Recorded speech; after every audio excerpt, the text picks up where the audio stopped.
Hey, everybody, welcome back to the Words of Life podcast with Adam and Kevin.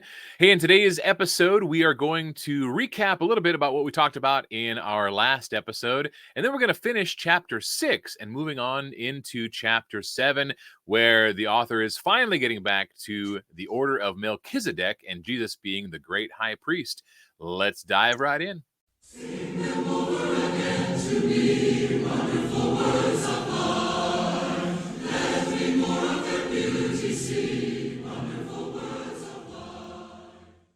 All right, hey, welcome back, everybody. Again, thanks so much for tuning in. I sincerely apologize for being MIA last week. That was all on me.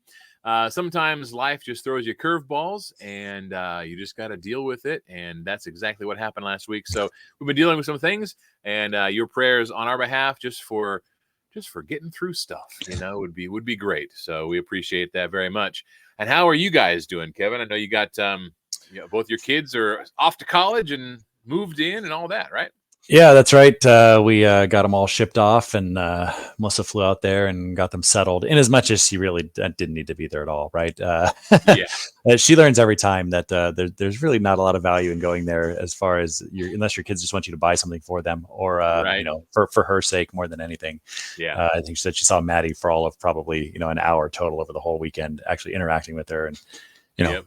Kelson can settle himself pretty much. But yeah, so that was good. They're all settled up, and school started and rocking and rolling, and back to the grind here now. Yeah. That's awesome. Well, it'll be great. Are you guys coming out for Thanksgiving here? I think that is the plan. Last Okay. that I heard. Yes. Yeah, that'd be really great, because I know that their planning is it's only a 12-hour drive. Yeah, 10, 12, there something to like here. that. It's not too bad, and that being young kids, they can knock that out, and so Sure. that'll be real fun to have an extended family Thanksgiving. So Yep. very, very cool. Looking forward to it. Well, let's dive right into our study this week. Let's pick it up. Last week we got all the way through chapter 6, verse 12. Last episode, I should say. And why don't we just recap really quick, Kevin? I'll let you do that, and just just get us back on track, and then we'll continue on.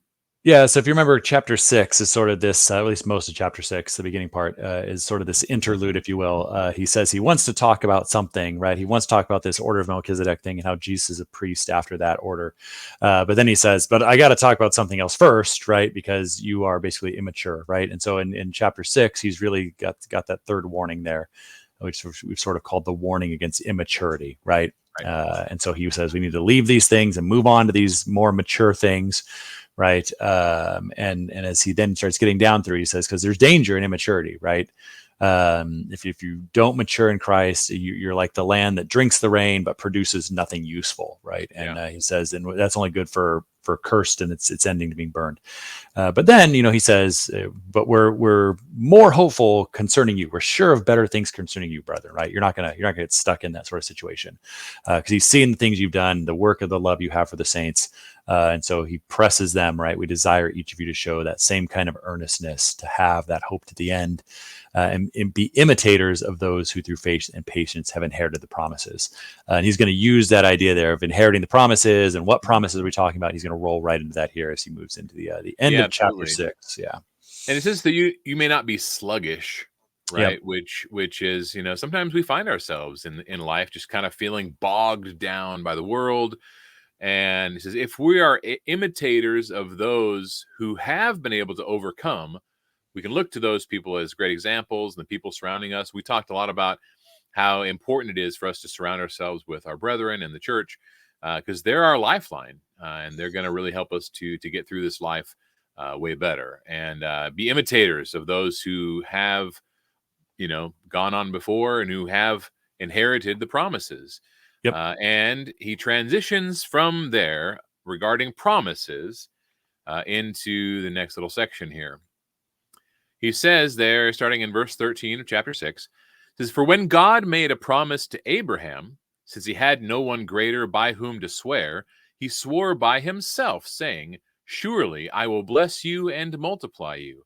And thus Abraham, having patiently waited, obtained the promise.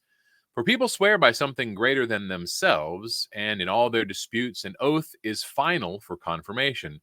So when God desired to show more convincingly to the heirs of the promise the unchangeable character of his purpose, he guaranteed it with an oath, so that by two unchangeable things, in which it is impossible for God to lie, we who have fled for refuge might have strong encouragement to hold fast to the hope set before us. We can stop right there. There's a lot in there. Yeah. So he starts off talking about the promise that God made to Abraham. Yeah, and he wants to he goes back to that for a couple of reasons, right? One of them is this idea of what he had told them, right? That you reach for and you grab a hold of this hope that's before you, this promise that's been laid out. So what promise? Well, he's going to talk about that. It's the promise of Abraham. The other thing he's doing is he's setting us up for the end of this chapter and the start of the next, because understanding the promise to Abraham and how it works is going to be important to his point about Melchizedek and those kinds of things. So he's kind of using this to point both directions. And so, he's talking about the promise to Abraham. I think most people are familiar with that promise. And if not, right, he's at least giving us the summary statement there in 14. Yeah, sure, it's a summary thing, but we teach our kids, it's the three things, right? Yeah, right. What three things did God promise Abraham? Well, he promised him an heir, or the seed promise. He promised him the land and the nation, right? Yep. And so all three of those were going to be ultimately fulfilled through Christ. Yeah. Abraham didn't necessarily know that, because they were partially fulfilled through the nation of Israel. His seed would become this mighty nation whom Moses would lead out into the promised land. We've already spoken about Moses, right? Yep. And so you've got the seed, the land, and the nation, and so that's ultimately the promise that is being referenced here. Yeah. And so, what he's telling him is, right, he gave this thing to Abraham, and this idea here is sort of summarily is this idea of, I will multiply you, I'll bless those that bless you, right? You're going to get this blessing. That's the promise I'm saying about that. You're going to be blessed, and your descendants will be blessed. And at this time, remember, Abraham has no descendants. He has no children. And so this idea there's this thing to come. Abraham, he waits patiently for that. And so we see that in 15. Abraham waited patiently. He obtained the promise. Now, the only promise that Abraham saw in his own lifetime was the promise of his own son, right? That he actually does have a child from his own body, from his wife, Sarah. They have their own child that will become his heir, right? That's the promise that he gets to see in his lifetime. But he obtains the whole promise, right? Sort of in this later fulfillment, these things that happen after his death. But it says that he waits patiently for them and he obtains those things, right? But since God knew that Abraham wasn't going to see those things in his lifetime, right, other than the son, his own son, and since he knew even many of those promises his own heirs weren't going to see in their lifetimes either, right, what he does, it says, is he wants to let people know, he wants to assure them that, hey, this promise is legit, and so he does something further. Right. What he does further is he confirms it by an oath. He makes an oath to Abraham. And we can sort of see that actually play out. You can go back in the text and you can see this play out where there's this whole thing. He says, take these birds and these animals and cut them in half and put them down and drive off the carcasses all night. Right. And then the torch passes between, and God literally makes a covenant, an oath with Abraham. Right. And why does God do that? Well, the reason he does that is to confirm the promise with something that's more serious. Right. And we kind of lack that a little bit in our day and age. I guess the closest thing we might have is, I can promise to do something, but if I want to make it more sure, then we sign a contract. Correct. Right? Like that's probably the closest kind of comparison we've got. If I sign a contract, now it's like, well, your word is good, hopefully, but the contract is more assuring or reassuring. Right? Or in our court system where we swear by an oath. Yeah. To tell the truth, the whole truth, and nothing but the truth. And oftentimes, it was very common, it may not be anymore, but to put your hand on the Bible, which is always been held as a sacred, book containing the truth, right? You're compounding your promise by swearing an oath, right? You're swearing an oath that you will tell the truth. That's right. And so that's kind of what he's saying. So, what he's saying then is he wanted to show, verse 17, God desired to show more convincingly to the heirs the unchangeable nature of the promise and the unchangeable character of his purpose. And why might that have been important, right? Well, if I'm thinking of as being one of these heirs along the way, maybe I'm an heir down in the land of Egypt when we're in bondage, right? And I'm going, wait a minute, I thought we were going to be a great nation here. It looks like I'm just a slave making bricks, right? Yeah. And so God says, hey, listen, I got a purpose. And that references back to when God called Moses. Yeah. And Moses had that conversation with God. Who shall I say sent me? Well, I am the God of Abraham, fathers, Isaac, Abraham and Isaac and Jacob. Who I promised things to. Right? Yeah. So he says he confirms that thing by an oath to assure it, right? And so there's these two unchangeable things. Sometimes you look at verse 18, you say, what are the two unchangeable things? Well, what two unchangeable things? Well, one, the promise. Why is that one of them? Because it's impossible for God to lie. So a promise from God should be good enough, right? Right. That's an unchangeable thing. Whereas your promise or my promise, I can promise things and I don't always follow through, right? But that's not the nature of God. So his promise is unchangeable anyway. And the second one then is, and he made a covenant. He swore an oath, right?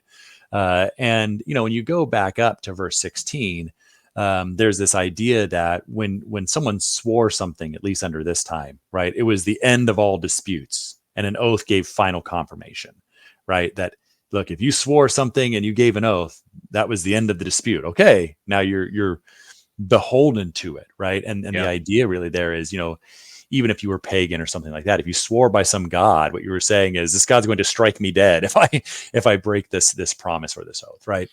Or sometimes that was the thing as well. If I break this oath or this covenant, then you can kill me. And so it's the end of the dispute, right? And so God says, this is how sure the promise is. This is how assured it is. And it's for the heirs, which were some of the ones in that day, but like we can see, right? He says it's more than that, right? In verse 19, we who have fled for refuge, right? So we are also then apparently heirs of that promise. Yep. And that makes sense because back earlier, remember he said there's this promised rest that remains, right? God gave a promise to give them rest, but they didn't get it, right? They never got the rest they were searching for because of their disobedience. And so he had said there's a rest which remains. There's a promise that still remains out there. And we're the heirs of that, those who have faith in Jesus. Yeah. And so he wants to reassure us by those same two things.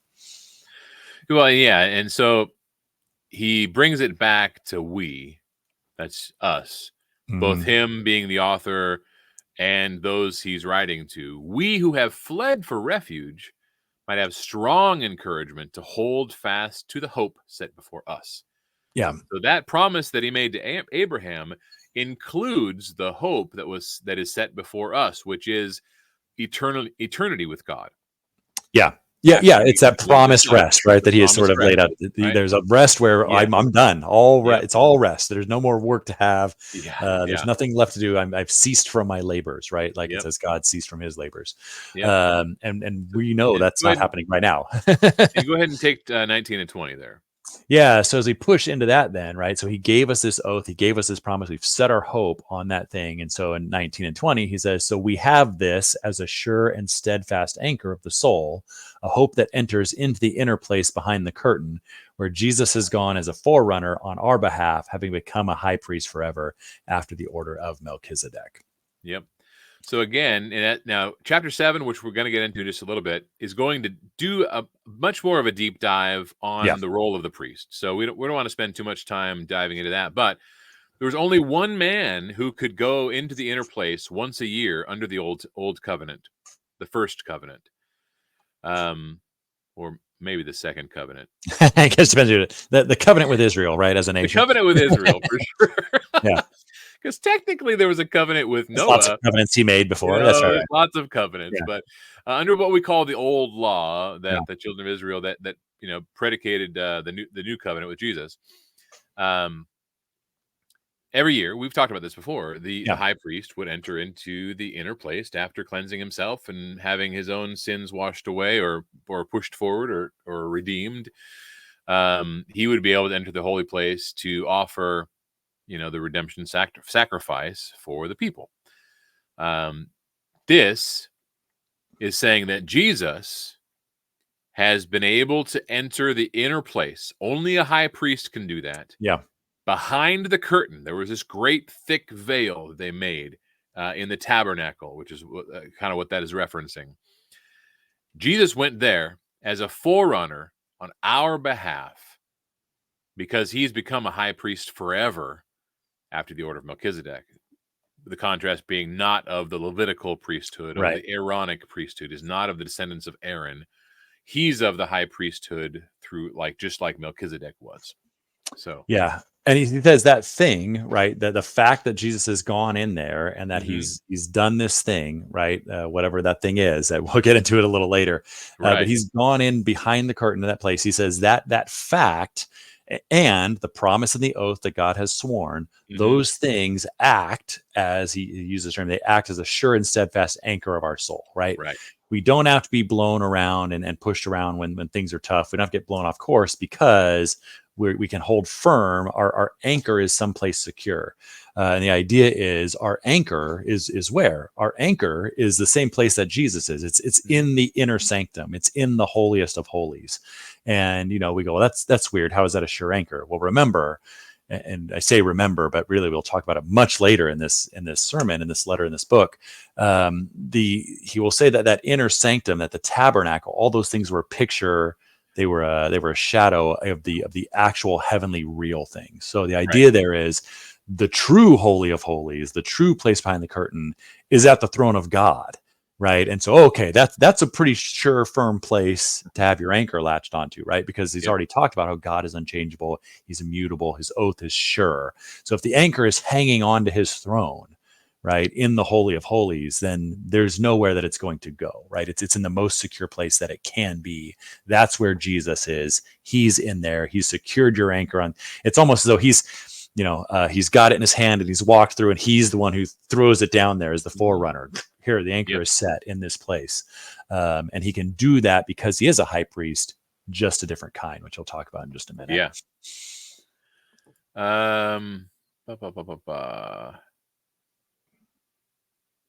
We actually have a song, right? We sing this. Which one? We have a song. We have an anchor, right? Oh, yes. And there's even a line about where your anchor hold within the veil, right? What is the veil? I think sometimes we think it's the veil, like a bride. No. It's referencing this verse right here. It's the veil of the curtain, and that's where this song comes from. If you've ever sung that before, maybe next time you'll go, "Oh, I get it." When you're singing that song. I'm conflating all of our studies or gelling. Sure, yeah, yeah. Well, it was First John, I believe, that actually spoke about Jesus as being the eternal life. Yeah, that would be right. I mean, John is the one who's always talking about Jesus being the life. He talks about that, the gospel, obviously, of John. I mean, Jesus said, "I'm the way, the truth, and the life." Right? No one comes to the Father but me. First John, he also says that over there as he's talking about what is, where is the life, where is the thing, and so he does that as well there. So this idea that he is eternal life. I mean, verse, chapter 3. Yes, First John 1 verse 2. Okay. He's just talking about, hey, we're eyewitnesses. We were there. We saw him. We touched him. Right. The life was made manifest. The word of life. Right. That's Jesus. He mentioned that in John, in the Gospel of John. And we have seen it and testify it and proclaim to you the eternal life, which was with the Father and was made manifest to us. So he's saying that Jesus is the eternal life. This author here is also saying basically the same thing, that he has entered into as a high priest forever. Yeah. Right? And he is our hope. Our hope enters the inner place behind the curtain.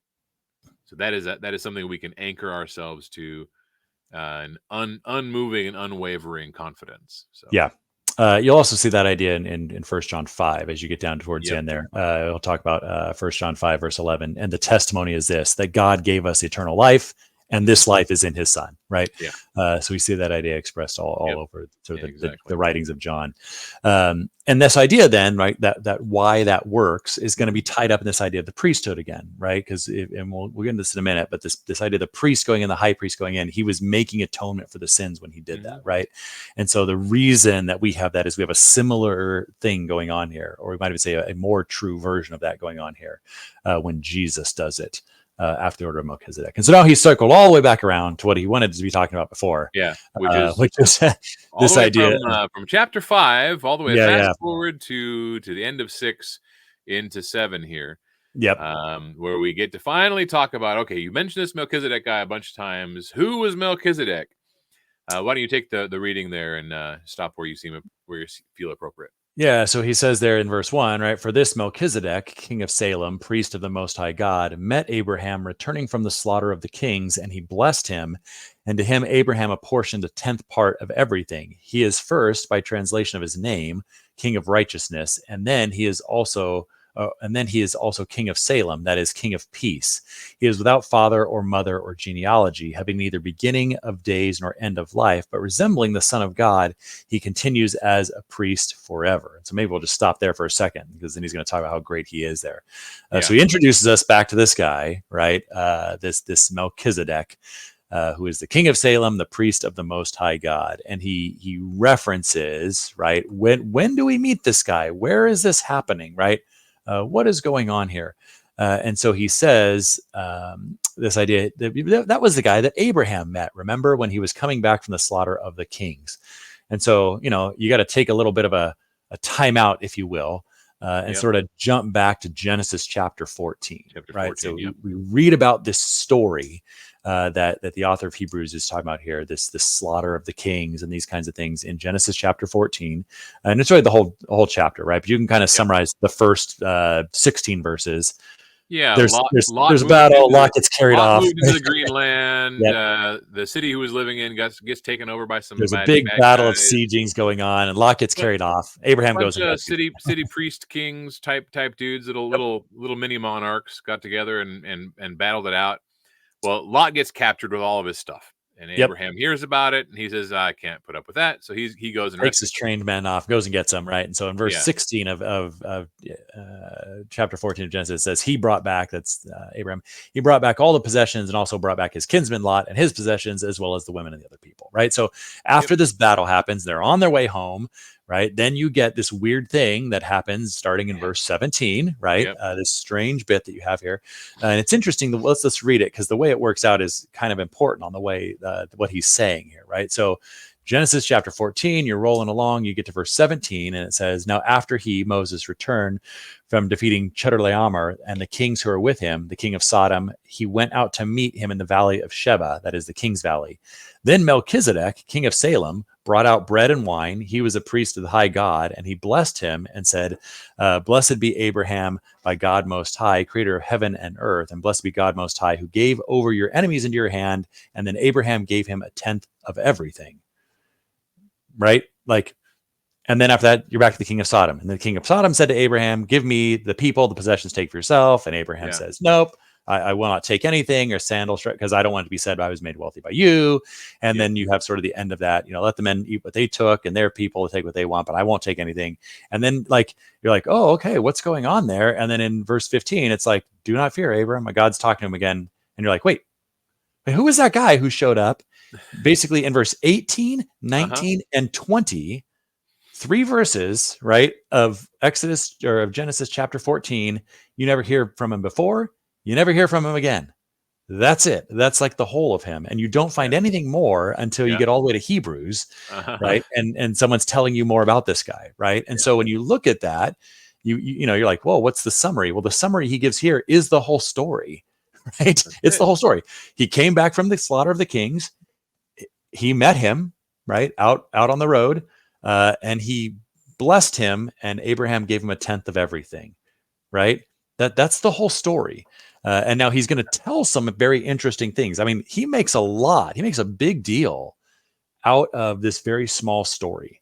The author of Hebrews does. First, he starts out by telling you, well, let's see what his name means. Yeah. Right? What does his name mean? And so he says his name means, Melchizedek means king of righteousness. That's the translation. His name means king of righteousness. And then it also told us there that he was the king of Salem. That was the place he was the king of.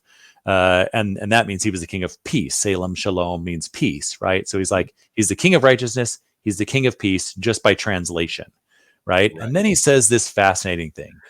He's without father or mother or genealogy, having neither beginning of days nor end of life, right? And so, resembling the Son of God, he continues as a priest forever. And so when you look at that, you can get off to some crazy things, perhaps, Absolutely right? crazy. And Was I'll tell you, I'll confess that yeah. I like those crazy Oh, thoughts. sure, right, yeah. I love them. The part of me, the imaginative part of me, loves the Yeah. the potential backstory of Of what this could Melchizedek, be. Oh, yeah, right? for sure. Yep. Yeah, yeah. But for longest time, and it was a tongue in cheek argument that I had Yeah. with our friend Travis Yeah, yeah. Walker, that this was a Christophany, Okay. that this wasn't actually a real man, but it was Sure, sure. Christ coming down Sure, sure. as this, because hey, Yeah. you know, Just uh, like you have these other things where, yeah, you've God got these. shows up and him and the two angels, and they go down to Sodom and Gomorrah, right? Yeah, And do this kind exactly, of thing. right? So Yeah, you've got this. You can really, if somebody wanted to, they could really write a very fantastical backstory and just sure. add a whole bunch of stuff to this, but But that would defeat the purpose, right? it would defeat the purpose. Now, Because so his point here. when it says, if you just read it, you're like, oh, he didn't have a father or a mother. He was Mother? like, Right. he was like, just magically born like Jesus Like was, or Jesus, right? what, Yeah, right? kind of thing. Yeah. No, it just, he obviously is not a descendant of Abraham or any other Right. of the people that God had chosen thus far to Yeah. to be the key people that he would be recording for in the Bible. Yeah. We Nor don't is he a have we don't forefather or have a relative of record. anything. That's right. We don't have a history. We don't know. We We don't don't know know where who his this came dad from. is. We don't know who his mom is. We don't know any of his genealogy. What Yeah. we do know, so because we don't know his beginning or his end or Right. who his genealogy was, as far as history is concerned, we don't know when he started or when he ended, so we don't have the Right. dates of his life. That's right. And so that's kind of the point he makes here, right? That's the point. We don't know where he came from. We have no backstory. We don't know the begin. We don't see. And then, Right. Which is 60 really years goes boring. by and yeah, right. Which is Yeah, really it is. boring, but it's Yeah. important. It's important, right? That as far as Yeah. the Bible story is concerned, as far as Yep. the people of Israel are Yeah. concerned with their book that they've got the Mhm. Torah, they've got the Pentateuch, right? They've got these Yep. things. They have no clue when Melchizedek died, Right.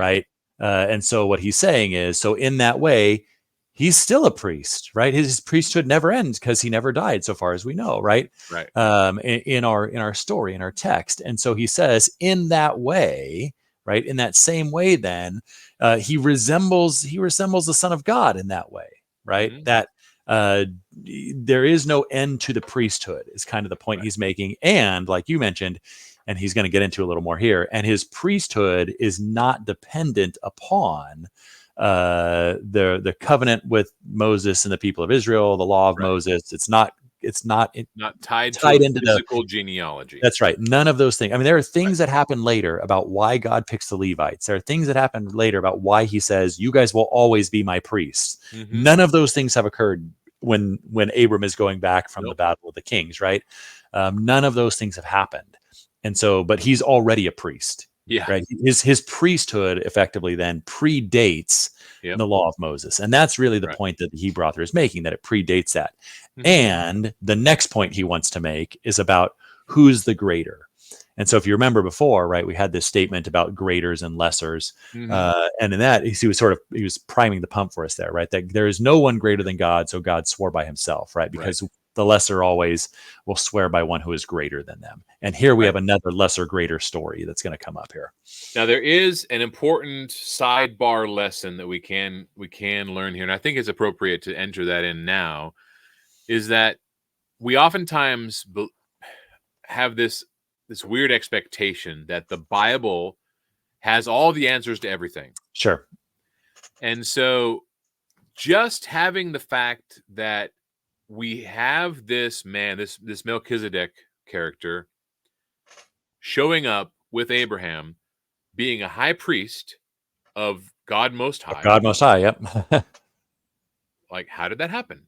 Right. He obviously had to have been chosen by God. God always chose the high priests. Well, and we saw that earlier, right? No priest takes this honor on himself, right? Correct. He's chosen by God. Yep. But we don't have any context because Right. it wasn't important for us to know. Yeah. What was important was God being able to show his character through all of the stories and the histories that are revealed and recorded for us. It was also important for us to see his plan from the beginning, from before the beginning, Yep. according to Ephesians, his plan to save mankind. Yeah, and so I've heard And it said that way sometimes. Very narrow path Yeah. through history. Yeah. It's not a world history book. It has a lot of Right. actual history in there, and we can Right. learn a lot of history from the Bible. But But it's not. the purpose of Mhm. the Bible is not to record everything for all time and for all cultures and for all of those That's things. right. It's not the story of the world, right? It's not Correct. the history of the world. It's the history of Story salvation, of right? Jesus. It's just the history of salvation. It's Yeah. it's how that worked out. It's Yeah. just the history of that. That's it.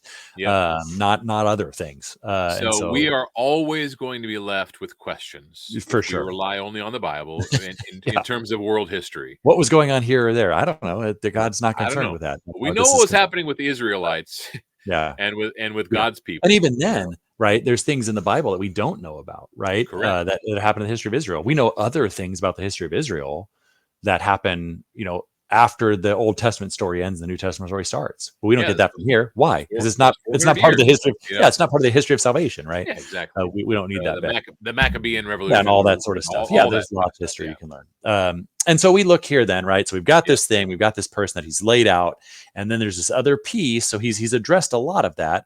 What does he mean that he's king of Salem? What does he mean priest of Most High God? What does he mean about who he is and his? Yep. But then there's this other thing he hasn't addressed yet, that Abraham blessed, or Abraham gave him a tenth, and Melchizedek blessed Abraham. Right, that's the other piece that we, and actually it's still Abram at this point in the history story, but of course he's using Abraham here, looking back, and so we're going to see in verses 4 through 10 sort of what's important about that in the next couple of verses here.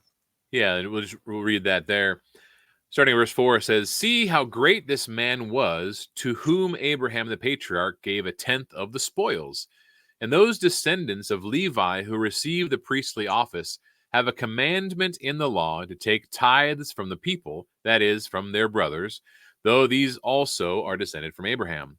But this man who does not have his descendant from them receive tithes from Abraham, and blessed him who had the promises. It is beyond dispute that the inferior is blessed by the superior. In the one case, tithes are received by mortal men, but in the other case, by one of whom it is testified that he lives. One might even say that Levi himself, who received tithes, paid tithes through Abraham, for he was still in the loins of his ancestor when Melchizedek met him." Yeah, so you've got this whole bit in here, right? And the summary statement is right at the beginning. See how great this man was, right? Like that's a verse. See how great he was. So all the rest is explaining that statement.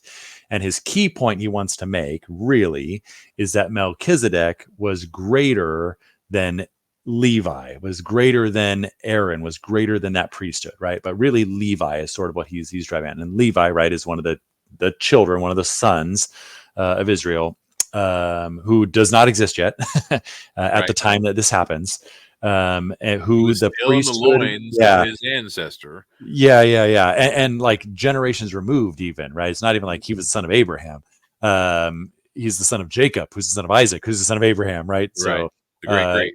His DNA is barely swimming around in there, basically, right? And so you have this idea that's being presented that Levi, who again is sort of the type of the head of the Levitical tribe, he says those people, the Levites in the law, they've received tithes from the rest of the people, right? But here, Levi himself pays a tithe, right? The Levites didn't tithe to Israel; it was the other way around.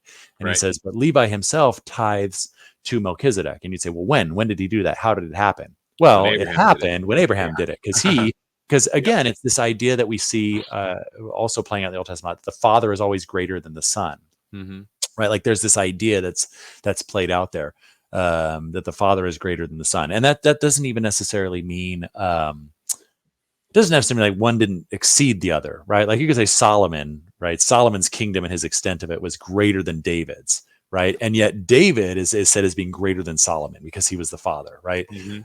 And so we have the same thing here. Abraham is greater than Levi, and Levi is receives the tithe from the people, but Abraham paid a tithe, so Levi paid a tithe.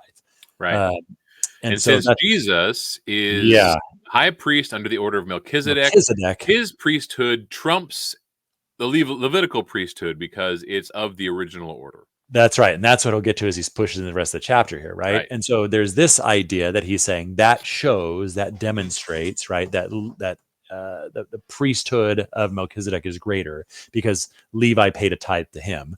Yep. And the other thing he says is about the blessing, right? Yes. So he says it's without dispute that the greater, the superior, always blesses the inferior. And when we Yep. talk about blessing, we need to use it in the way that it's being used here, right? We will sometimes say that I bless someone, but we mean that in a way like I heap praise on them, or Mhm. someone sneezes and I say bless you, right? Right. But I'm not really giving you a blessing, right? The giving of the blessing, you really got to think back to the idea of like the patriarchs, right?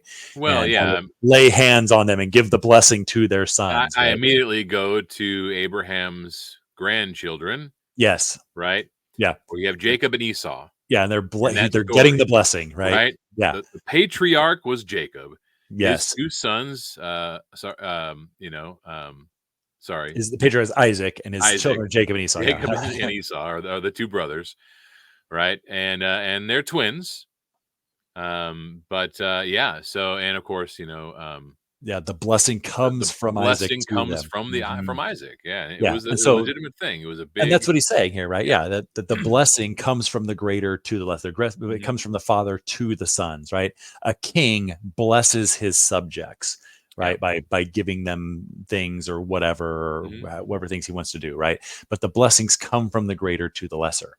And yet here, when you look at the story, right, we don't see it here. We have to go back to Genesis to see it, but we have that statement where it says the king of Salem, Melchizedek, he blessed Moses saying, blessed be Abram, right? So we know who's doing the blessing. It's Melchizedek because Abram's Mhm. getting it, right? You're being blessed by God, creator of the heavens and earth, and blessed be God who gave over the enemies to your hand, right? So he gives the blessing from God. I mean, because he's a priest of God. So he's giving the blessing from God to Abram. So in that scenario, who's the greater, Abram or Melchizedek? Mhm. Well, he says it's got to be Melchizedek because he's the Yep. one giving the blessing, right? Right. And so, in the same way here, And if Abraham paid paid him the homage tithe, that's right. He gave him the tithe. via He paid the tithe. Yep. records. Yeah. And so, if he gave the blessing, he's Mhm. greater. And Abraham, we already know, is greater than Levi because he's the father, right? The great grandfather, but he's the father of Levi. And Mhm. so, it's this math thing. It's this transitive property that we have in math, right? Yep. If A is greater than B and B is greater than C, then A must be greater than C, Right. right? And that's what he's saying here. He's making that same exact argument, right? Melchizedek's greater than Abram because of the blessing and the tithe and the direction they went. Abram is greater than Levi, therefore, right? He doesn't even say it here, right? He doesn't say it here, but he expects you to make the Yeah. conclusion The that, oh, implication is easy to. yeah, Melchizedek must be greater than Levi. Otherwise, why he's talking about him, right? Yep. Why is he bringing up Levi at all? Well, he's clearly intending his audience to understand. Right. Because if Yeah, Levi himself paid that's right. tithes through Abraham, therefore Yeah, Melchizedek trumps Levi. yeah, and then the extension of that we're going to see as he moves Mhm. forward is we can kind of keep moving that forward. Right. Well, and if Levi was greater than all of his descendants from whom the priests come, right, then Yeah. there's no priest down that line that's going to be greater than Melchizedek can be, right? Yep. And so that's the point that he's laying out. He's just starting to introduce this idea that I'm going to compare this priesthood of Melchizedek to this priesthood of Aaron and this priesthood Yeah. of Levi, the Levitical priesthood. And so he'll start digging into that here a little more, and he'll lay out some other ways that he's greater also. But that's he's basically establishing that premise up front. And once he establishes that premise that the Melchizedek priesthood is greater than the Levi priesthood, now he can say, well, what are all the ways that it's greater, Yeah. right? But he's not using those as proof that it's greater. Those come from the fact that he's already established it is. Yep. Well, if this is true, then this must be greater, and this must be greater, and this must, because we know the priesthood itself is greater. Those are the outcomes, not the proofs of. Well, unfortunately, we don't have time to continue to dive into that, so we will pick up our next study in verse 11 of Hebrews chapter 7. And yeah, it's it's really amazing when you think about uh, this case study and all the Yeah. historical ramifications. I tell you what, I've always loved the idea of Melchizedek, just the fact that we don't know a lot Yeah. about him. Uh, and there's my brain just going, man, how did Abraham know that he was a high What? Where's priest? that? Yeah. What made how did he recognize him so easily as a high priest of God, Yeah. God Most High? The same God who called him. And yeah, it's just that's definitely on my list of questions to ask. To ask. When we get there, right? But listen, it's been a great study. Hope you'll join us again next week as we continue this study. We never like to end without offering some sort of a word of encouragement to y'all, uh, knowing that Christ is our high priest, and we can have an anchor of the soul, and a surety of that is just such a blessing for us to be able to get through this life knowing that we have hope for the future, and this world is passing away, and we can care less about the world and more about our future. That helps us to help other people a lot easier, and to kind of just let the struggles of life roll down our back like a duck. So anything last words for you, Kev? Yeah, I guess if you try and think each week of what we should be thinking on as we go through the week, yeah, just keep that anchor, right? Just hold fast that anchor that's in a place that can't be moved. So just think about that this week. Look into Jesus. So thank you all. We will see you next week. God bless.